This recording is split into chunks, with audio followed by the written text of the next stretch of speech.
welcome to Locust Street Cottage. And this is our 5th episode of Rabbit Research and Review. We are still studying Anne McBride's book, Why Does My Rabbit? If you recall, episode 1, we talked about the history of rabbits. And so far in episodes 2, 3, and 4, we talked about different behaviors of rabbits. We will continue our conversation of behaviors for the next couple episodes. Let's get started. Bunny language is super interesting because bunnies spend most of their time in the dark. If you recall, we talked about the fact that they don't come out much during the day because they're prey animals. So they spend most of their awake time at nighttime, either outside foraging for food at night, or during the day they're in their burrows, which are dark. So rabbits don't depend on their eyesight very much, and they don't use that for language and body language like we do see with other animals like cats and dogs. What they do use a lot is their sense of smell.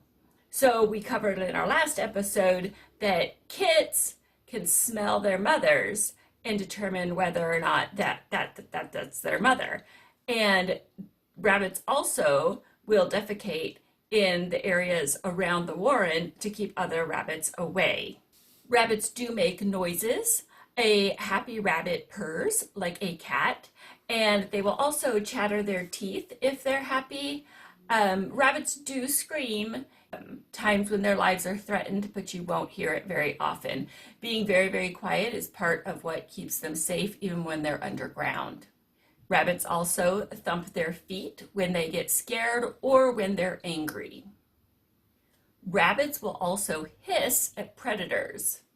The reproductive system of a rabbit is very interesting in that the does do not ovulate until they have been mated. They have an estrus system of about 7 days, but they don't start ovulating until, or they don't drop the egg until they are mated. Once the egg is dropped, they are open to a male for about 2 or 3 days. So that means that in this 7-day cycle, for about half of that, they are interested in being mated. That's why it appears that a doe may be always open to be mated, because about half the month she is. Breeding season, as we covered in a previous episode, is usually not in the dead of winter. It starts about January and runs until October, November. So during the mating season, she will be open to being bred. Prior to that, she may turn down all advances. Does will build test nest sites in the wild.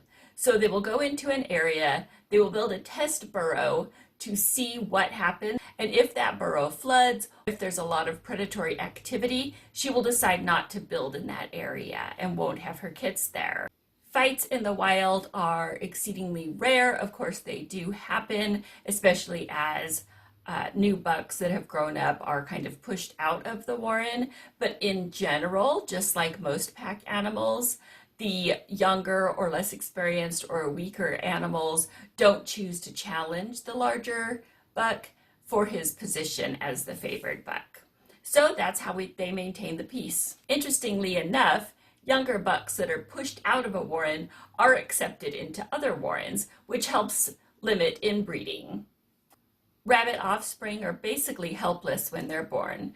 They're blind, they're deaf, they can't move, but unlike many other species, let's say humans, for example, or maybe kangaroos, where the parents will take care of those young and nurture them until they're old enough to go out on their own, rabbits fall in this special category where they have young that are very unable to take care of themselves, yet the parents also don't really take care of them.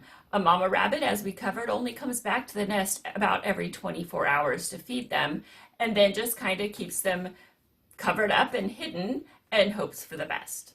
The first few times mama rabbit nurses her kits, it could take up to 5 minutes.